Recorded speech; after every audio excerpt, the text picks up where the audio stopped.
Bill Morrison. All right.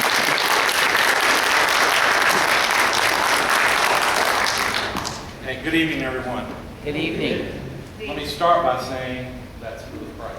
Let me start by saying to all the mothers, grandmothers, aunts, everybody, happy early Mother's Day to you. Thank you. Your children and those that aren't your children by being influences in their lives. So thank you all for that. I'm very excited to be here today. Let me talk a little bit about where we are and where we're going. Today we're going to kind of talk about the construction part of what's coming, what you're going to be seeing, what we've got coming up, with the plans later this year, probably around September or so. We're going to come back and talk a little bit more about the development aspect of the property. In other words, tenants we're looking at, what we're going to put there outside of the public part of what you know about, which Tom Marshall's going to get into. If you're not excited about Raleigh at this point, you're probably not ever going to get excited about it. Guys, this is a restart. This is $30 million putting into Raleigh to restart what I think is an economic engine in this community based on all the data that we have. We have the economic power to make this successful. We have the economic power to make this successful. So as we start building and you start seeing things coming there and we start getting all this going, stop doing the wolf chasing. Right. Start shopping in Raleigh. Yes. So, and it's very important what we do. Hey, Commissioner Brooks, how are you? How you doing? If you don't know, Commissioner Willie Brooks represents a good friend of mine on the county commission. And I can tell you, Commissioner Brooks and I, on the phone, how's Raleigh going? How's the project going? How's the project? We're going to get it done. So if you have not had a chance to go buy the property, you will notice that it's cut. Yes. There are some awesome signs up that says Raleigh Springs Town Project coming soon. All of that is to indicate that we're here. And I'm going to bring up Mr. Marshall Tom in just a second to show you some videos, some things that are going to go on, and he's going to talk about some exciting stuff. But let me just take a minute to kind of reflect on how we got here. I was 12 when it started. About 5 years. About 5 years. Some of you have been around for every step of it. Been involved with every step of it. Most of you remember the meetings here, where we really made the first decision. We're going to tear it down or leave it standing. Y'all remember that? I mean, we literally went through the whole process. We should be proud of that. This project is what every project in the city of Memphis should be. Open, transparent, with your absolute input. My job is to carry the message. I carry the message. The other piece of this was to find an architect. Someone who could do this job. Now, Tom Marshall is a friend of mine. I'm going to brag on Tom for a second if you don't know a little bit about him. First and foremost, he's a Raleigh. He is from Raleigh. He's a friend of Raleigh then. Yep. I wanted someone to know what that mall was then, to appreciate what it means to all of us now. But he's also a gifted architect. So let me tell you just the quality of the architect that we have. Anybody been to Tiger Lane? Is that not fantastic? Is that not an absolute rebirth of delivery bug? If you haven't been, I hope you got a picture of it. Architect Tom Marshall, rebirth of delivery bug. Then there's this other little project that just wrapped up. You're fine, you're fine. Something about Bass Pro. If you haven't heard about it, it's in the pyramid now. If you've been there, I'm sure you said, wow. If you haven't been there, go there and say, wow, because you will. Folks, it exceeded any expectation anybody had. And when you walk in, your breath will simply skip. It is massive. So we'll play a game now. Who was the architect?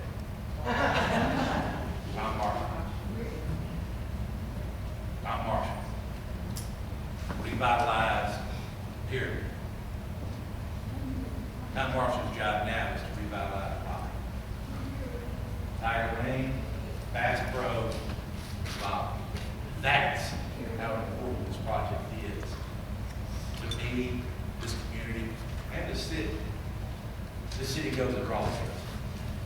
We are truly one of the last middle-class strongholds in this city. We truly are. As this goes, the city goes. So I want all of you to remember that when we talk about the big picture of the importance of this. I want to take just a second to thank all of you who came down to that council meeting. You may not know it, but your presence, the amount of numbers we had, with ice on the street, horrible weather, probably ensured that only one person would have known. You're okay. You're okay. Because there were a lot of other folks that had these other dreams for their offices, and they saw people out there and said, yeah, I don't think I can vote on that today.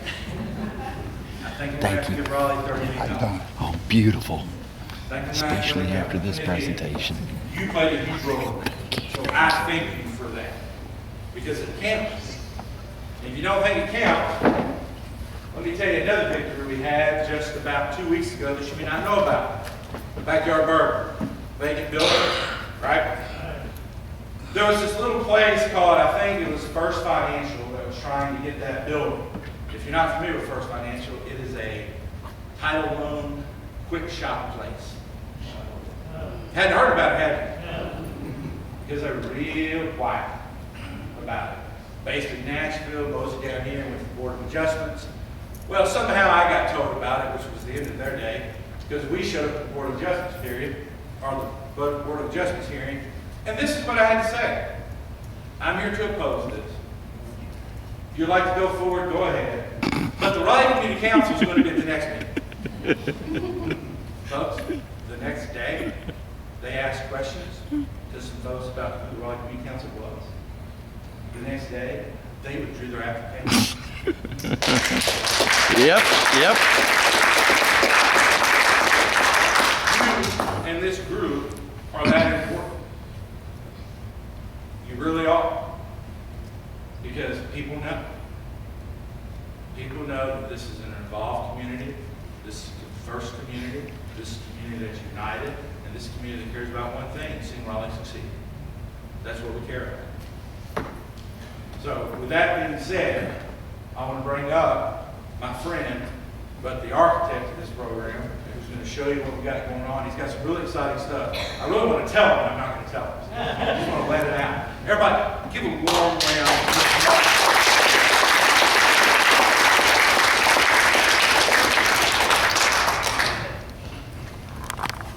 Well, I need to get you to talk to Commercial Kill more often. I'm going to use a microphone because I don't have that robust political voice that the council Morrison has, but I will say, and I think all of you know this, if it were not for the political intrigue that Councilman Morrison immersed himself in making this a very, very passionate effort, it would never have happened. And so to you, I want to applaud you. Thank you so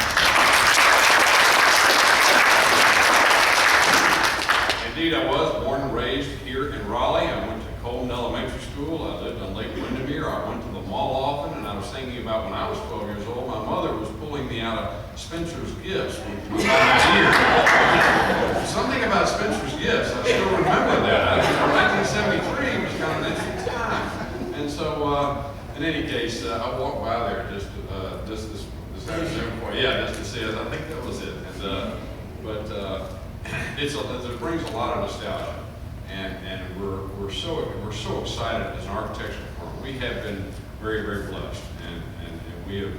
And I have to say that my father, who was my partner and was my best friend, who passed away just before Christmas, has gone into helping teach me the way architecture should be. In my opinion, it was an apprenticeship type of activity. And when I went away to school, I came back to Memphis to study with him continually and to serve with him, and I miss it greatly, and I want want to dedicate all of my efforts to his fine work that he did prior to his passing.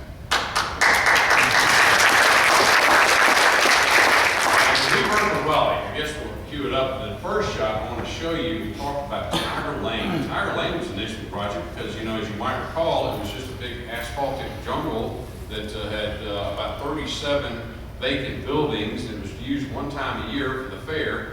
That part I'm kind of sorry about. I liked the fair, but I mean, we're going to bring back some things that are very, very exciting. It's called Tiger Lane. Here's another shot, actually during construction. You see the lights that we put there now? We're seeing a lot of people use these kind of lights now, but this was the first in Memphis that used these color kinetic lights that can make things change and create some dynamic points of view. And we also just completed the pyramid, and we're very, very proud of that. We have some interior shots of the pyramid. If you haven't been down there, by the way, please go down there and take a look, because it's something to see. It's just now getting to the point where you can get in the door. Yeah. Maybe a week from now. This is an elevator tower that we did. We also put it in lights. It's the largest freestanding elevator in North America, and that gets you to the very top. And that's the unfulfilled dream of Memphis, to get to the top, because Sidney Schlinker didn't get us to the top. In fact, I got a funny little story if we got time about that. You know, they're talking about that inclinator that's going to ride up and down the side, and they said, why don't you call Dover Elevator, which is now ThyssenKrupp, and see where that inclinator was that they built that they never put on there. And so I made this call. I made the first call. I got to the secretary. I got to the guy, the very guy that Sidney Schlinker stiffed on that elevator, and he hung up on me. No. And so we decided to get away from that idea of the inclinator and go with an elevator up to the top, and it actually provides a lot of drama.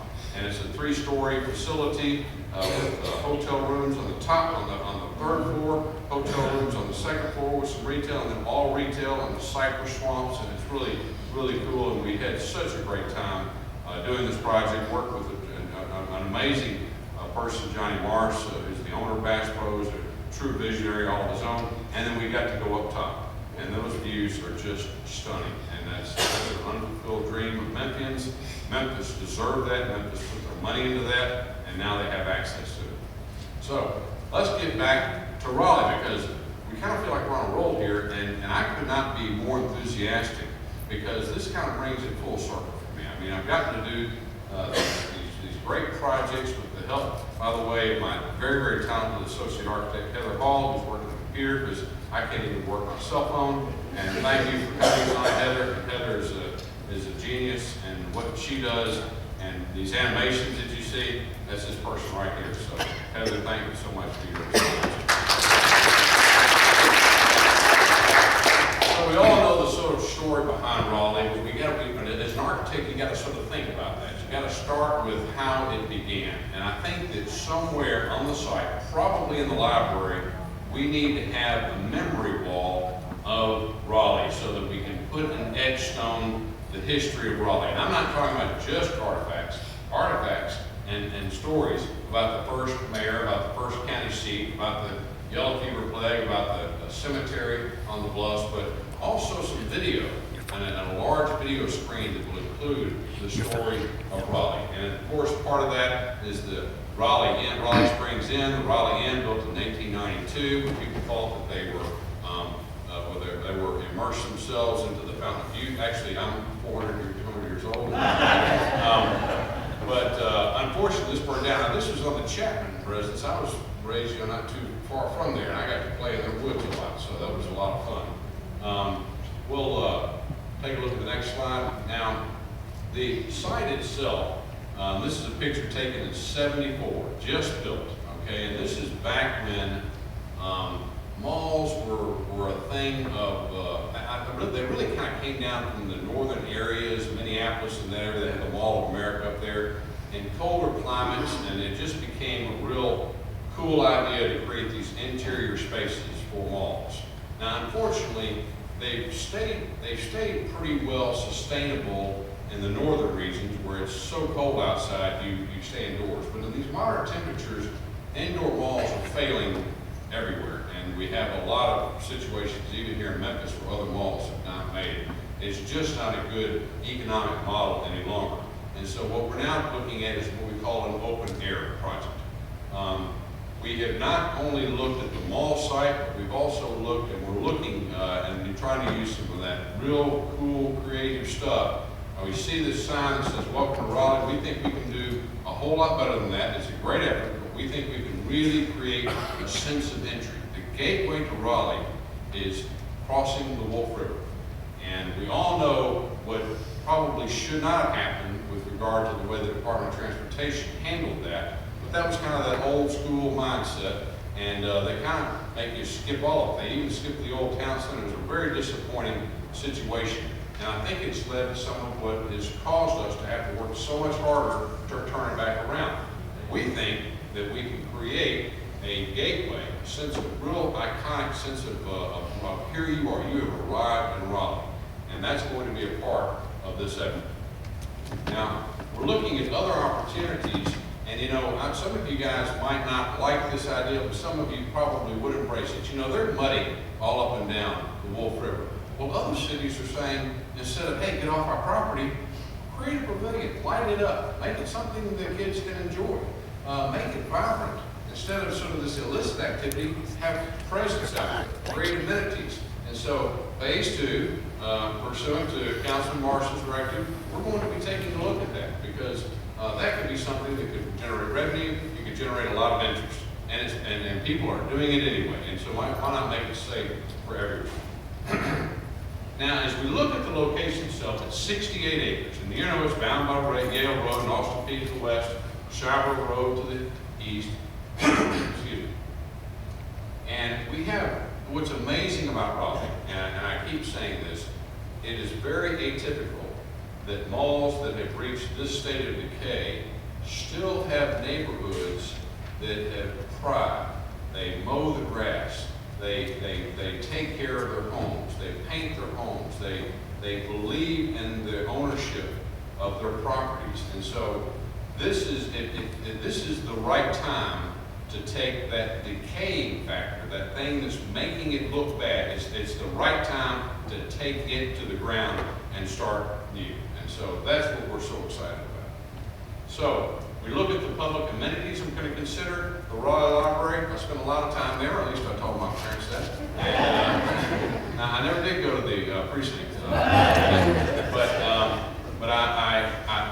they're wonderful buildings. They have outlived their usefulness. And so those buildings will be decommissioned and they will be relocated on the mall site. And the whole purpose of this is to have a police precinct, a traffic precinct that's already going to be placed here anyway in the old Cecil site, or Schnook site, I guess, and combine those two, and with those commonalities create some better economic savings, and then put, I'm talking about over-the-top library that I want to mention a little bit more in just a little bit. All right, so I'm gonna pull away from that just for a second, and I'm going to get into something kind of technical, okay? This is a terrain map that shows how the water flows throughout the city. We did this study and presented it to the city council, and it helped promote the construction of the Overton Square garage, because below that garage, it holds water, and it keeps about 5,000 houses from flooding in a 50-year flood event, which is a pretty good thing. So the garage served two purposes there. Councilor Marson was pretty successful at leveraging that vote, by the way. I can count 3 on that one. So it's very important, people. All of our water goes into either the Loosahatchee, the Wolf River, or the Nonconnah, ultimately finding its way to the Mississippi River. Now, you see what's called the basin in Raleigh. In fact, it's kind of strange because they have really strange, a lot of them are Indian names, Choctaw, but this one's called the Raleigh Basin, so it's easy for me to remember.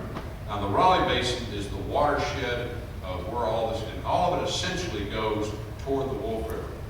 Now, you all know that it was about 9 months ago that we had this tremendous rain, and this shot was taken looking west on Coleman Road at Jackson Avenue, at Austin Peay. I still call it Jackson Avenue, Austin Peay Highway. And it put not only businesses, but homes underwater. And a lot of that is a result of having nothing but asphaltic pavement all over that mall site. You don't see a single tree anywhere planted on the mall site. Back then, they really didn't have the codes to make you do that. And so if you take a look at the percolation of water, and this is just a simple graphic that shows you how water finds its way. It absorbs into the ground when you have grass areas. When on the other hand, you have rain that comes down on asphalt and paving, it's what we create this accelerated discharge. And that discharge is what keeps the flow of water so fast that the natural infrastructure can't absorb it. And you get a flood like the earlier photograph that you saw. Now here's the great news, okay? And I don't know if I'm being premature about this, but Councilor Marson has been instrumental in identifying the potential for some additional monies for this project above and beyond the $30 million to make what we're going to build as a recreational lake also serve as a retention basin to reduce the flooding problems in this area. And for that, that's pretty amazing. Let me just say that. And so that's a very, very exciting development. We're going to make sure that the water comes into the lake, and then there's going to be an outlet on the south side that allows the water to trickle down to the extent that the pipes can carry it. In this case, that concrete culvert can carry it so that there's no flooding. And so that lake, recreational lake, will serve two purposes. It will be something beautiful to look at. I mean, in the foreground of all of this, and it'll also alleviate a lot of the flooding problems that occur, especially south of the mall all the way to the Wolf River. Now, this is the existing site, and here's our concept plan. Now, this is still a concept because we're still out there looking at a lot of different options, and we want it to be state of the art. But we have this video, and we have some new videos we'd like to show you. First of all, if you take a look at a potential senior housing development that is right on the cusp of getting approved on the old Cecil site, it's going to be great. It's really a very, very nice facility. I'm not the architect, but I can still say it's nice. I mean, it's kind of nice. And so, it's really nice. And so what we're also looking at in the purple are the civic activities. Now, the civic activities include a police precinct, a traffic precinct, and a library. In addition to that, there has been some very keen interest from Methodist North Hospital in having some additional doctor's offices in there. We're calling medical office buildings. So we're going to integrate these types of activities into this side of the area. Then on the south side, we're looking at retail.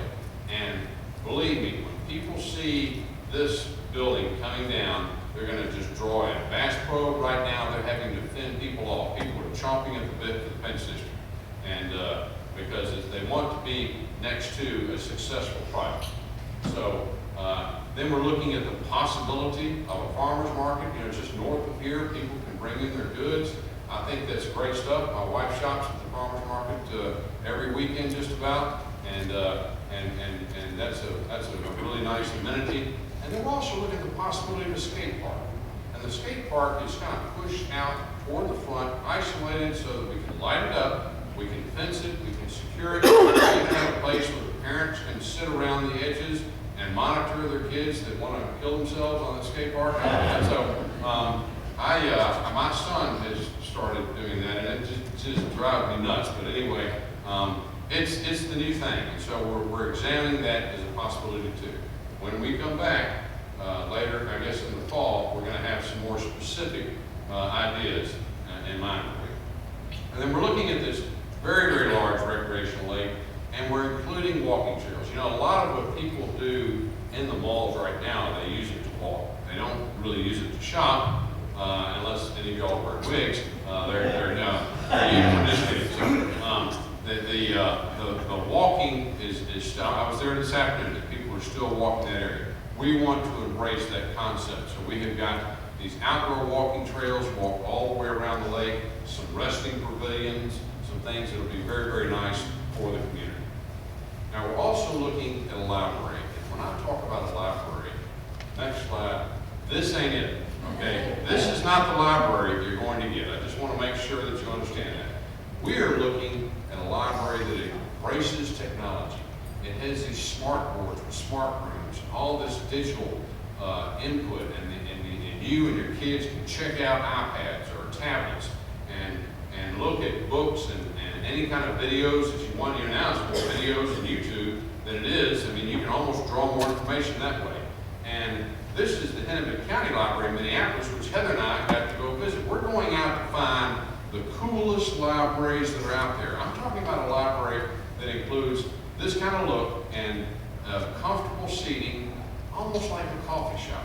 And in fact, I wanted to talk to you guys about that because coffee shops and libraries are kind of the same thing now. Now, the problem with coffee shops and libraries is you usually have to have some kind of volunteer organization to sort of help serve the coffee, but I bet the Raleigh Community Council could come up with something and a list of volunteers that could help serve coffee with a minimum charge, and it becomes something comfortable. It's not these hard seats, it's comfortable seating areas.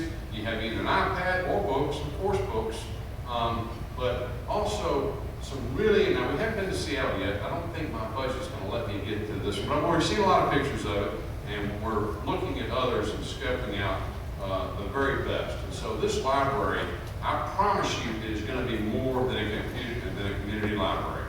This is going to be living in Midtown. Hey, let's go to the Raleigh Library. This is going to be Destination Raleigh, okay? And that's what we're excited about. Now, we're also including a traffic division, a police division. The good thing about that is had the city built those separately, they would have each had their own reception area, they'd have each had their own waiting area, they each had 2 different locker rooms and 2 different break rooms. We combine those things, and by doing that, we save enough money to build both of these things and make that library even better. So that's part of it. We share the lobby, we share the restrooms, we share the break rooms, we share outdoor areas, lockers, common meeting spaces, and of course the parking, the sidewalk. And so with that combination, which I thought was a very, very good idea, it's going to help save the citizens a lot of money, and that money is going to be reinvested into this project. Now we're going to start with some videos. Is that right, Heather? Now, this is the shot looking as if you're in a helicopter, you're on top of Austin Peay Highway, and you have this 13, 14 acre lake in the foreground. It's going to look like a bridge going across there. We're looking at maybe some fountain features that will be lit up at night. And we're talking about making this really, really cool at night. Over to the left here, you see the police and fire precinct. You see the library around the side, perhaps accommodations for Methodist North. And we're looking now going across. This looks like it's a bridge. It's really not. It's a land bridge that'll have a culvert underneath it because that body of water is all one and the same. But we're also looking at, and we're playing around with various names. Excuse me, the Raleigh, pardon me, the Raleigh Springs Civic Center, maybe the Raleigh Springs Town Center. Thank you. And so, I know I get excited, I'm sorry. But we're doing it a little bit differently, and then we're used to seeing in Memphis, but we're doing it the way that other cities are doing it. And that is, instead of having this sea of parking out in front of your building, we're putting a lake. We're putting a hard edge where you can have a boardwalk and look out over the lake. We're putting the parking on the backside, where it's already drops down from Shiver. And this is a principle referred to as new urbanism. And it's a new way of designing things. It's a new way of thinking about it. And new urbanism is really nothing but old urbanism is the way they used to do it, where the stores were right up on the sidewalks, and you got to walk up and down and shop, and then you parked elsewhere. And so this is let's see. What happened? And I was just giving you all the accolades.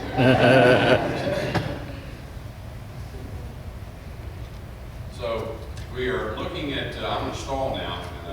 So we're looking at not only the parking in the rear, but we're also looking, let's go ahead, we can finish that out if we need to. Okay, here's the fountain that we're looking in the back. Well done.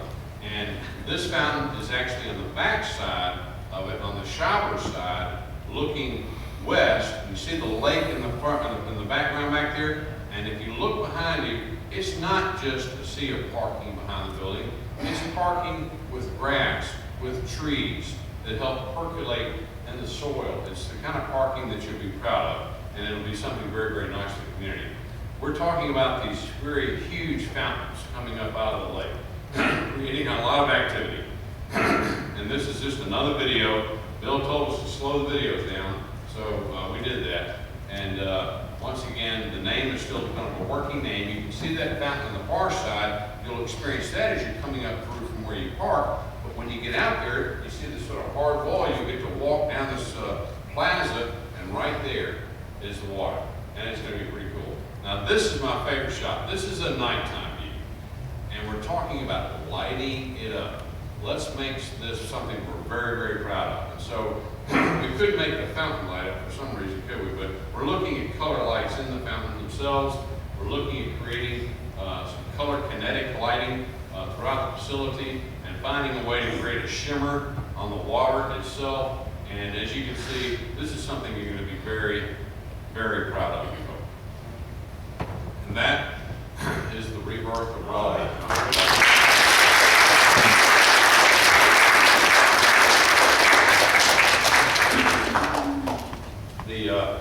The timeline is like the timeline we had on Tiger Lane. We had 3 months to build Tiger Lane. Bill gave us a few more months. Thank you, Bill. But you will see, all right, so the city currently owns a large portion, outright owns a large portion of the mall site. I believe, and I've been told, a week from tonight, the citizens of Memphis will own all of the site. A lot of it is going to come as a result of condemnation.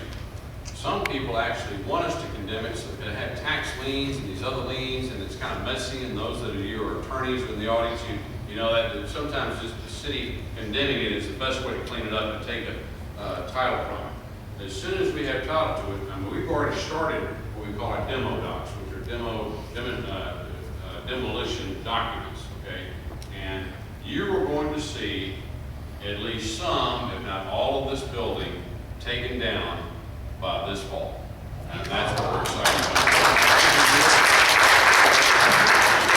Excuse the rubble, because we're going to scrape it to the slab area first, because if we were to take it all the way to the ground, we would create siltation problems, and that would be real dirty water flowing down, and we'd get in trouble with the DEQ. And then in the next phase, and what that does, by the way, is it buys us time to design that cool library that I just can't talk enough about, because we're getting kind of juiced up about it, aren't we, Heather?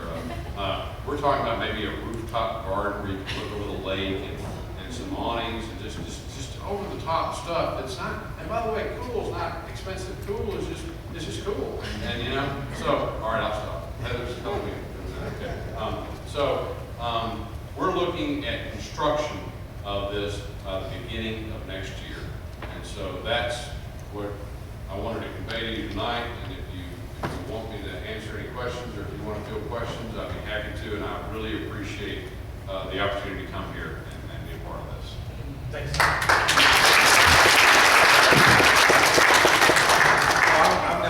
I'm going to ask the first question. And you can answer with applause. Are you excited? Hey, I think we can do better than that. Stand up. Come on. All right. Yeah. I'm definitely excited about it.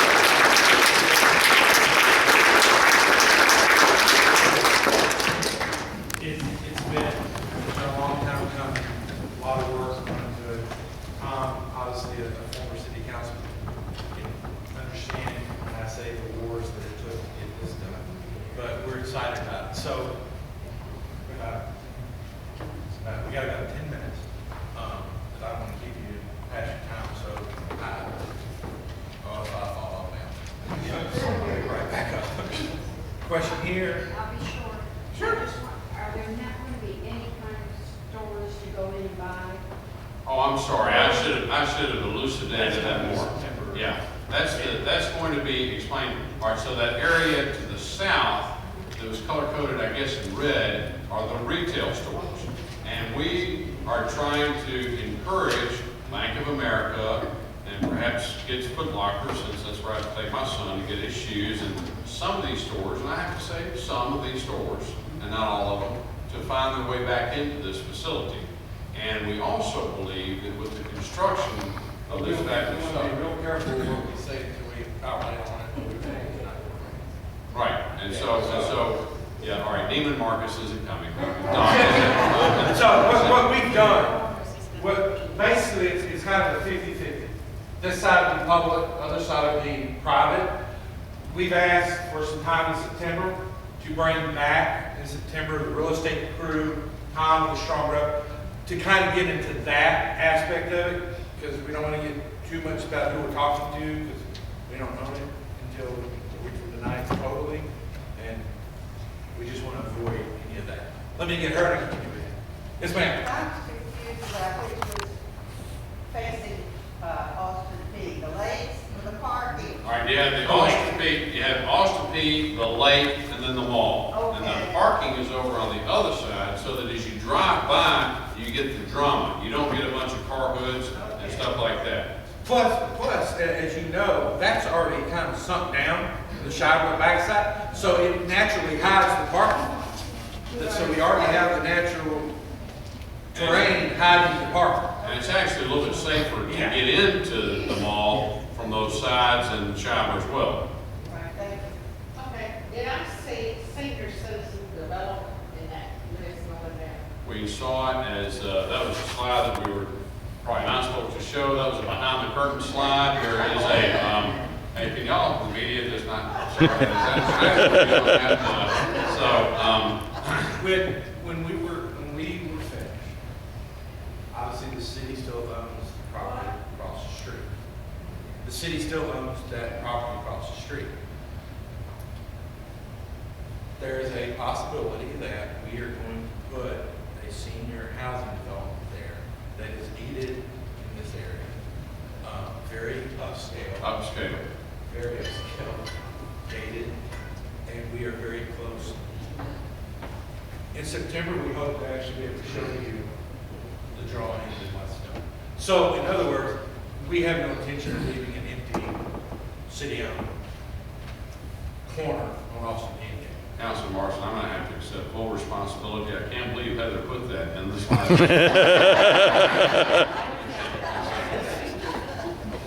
So does that answer you?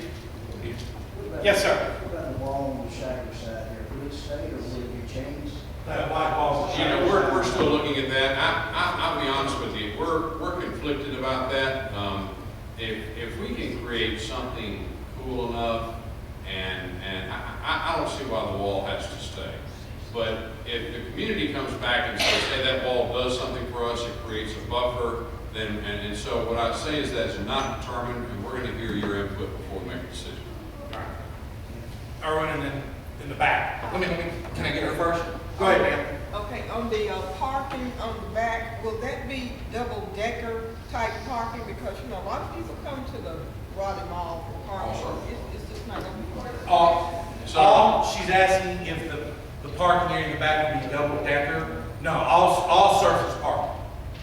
No double deckers. You know, we don't like parking garages here in Memphis anyway, so, yeah, all sorts of parking. We actually have quite a bit of parking, as you know, and we can even put trees in those parking lots as well. Oh, Do you have approximately roughly square footage of space? we're gonna get in all that in September. When they come back in September, we're gonna talk about retail. Like on the fifth one, I was curious about, are you still anticipating multiple variants, like off the side or on Yale, different access? Absolutely. This can only be successful if people can find their way into this facility safely. Yeah, and that's one of the conversations that we have with the potentials. That's one of the selling points. You can get it from here, here, here. So, yeah.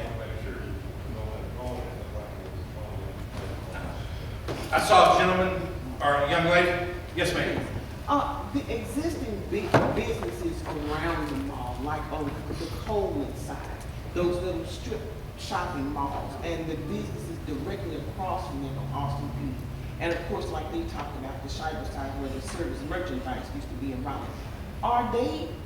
Will they have any incentives, monetary or financial incentives to upgrade as well as us, the Raleigh receiving this mall, or is that an individual business decision? That would be an individual community. And what happened, you say that's, and it is their individual decision, But obviously, our goal is if this is successful and builds out, they'll be bought out. Bigger names will come and they'll be bought out, or they'll have to compete to stay there. So the incentive is, as we are successful, hopefully they are successful, or bigger names buy them out. That's all. Yes, ma'am. What's the completion of City Park? Completion of And City also, is Alan going to work with you? Alan Barner, that happens to be Heather's husband. Did y'all know that? Alan Barner is the project architect of the pyramid, is Heather's husband. Yes, Alan Barner is actually going to be assigned to this project. And that's interesting that you know who he is, because he is really a superstar in our firm. And she is the superstar at their home. So. You have a completion date? The completion date, now, let me tell you, we're gonna be firmer on this in September, and I don't wanna misinform you, okay? Because we're about to do soil borings, testing, we're gonna look at the stormwater money that might add to the project, and if I were to say something right now, it could potentially just mislead you, and that's not what I like to do. Yes, ma'am. If the city is going to own it after the next week, and the money is already there, what's taking so long to get started? Let me reiterate, we are going to get started in about 60 days tearing that mall down. That mall will be gone by this fall, this late fall. And so that's where some of the money is being spent. Right after that, and that buys us time to finish up the design work on the library and the precinct. By that time, we're looking at coming right in on the second stage, 2 stages, 1 demo, 1 new construction. We're going to start digging the lake, building the library, looking at the possibility of a skate park, building the traffic precinct and police precinct. You will see stuff coming up out of the ground, in my opinion, in early 2016. Anybody else? And then Christmas of 2016 or 17, and have a huge Christmas tree out there, and have a big, Wouldn't that be great? Those lights, by the way, those will be red and green and blue, and we're going to have a big Christmas celebration. I said nothing. Tree. It's a good idea. Oh, yes, ma'am. Yes, ma'am.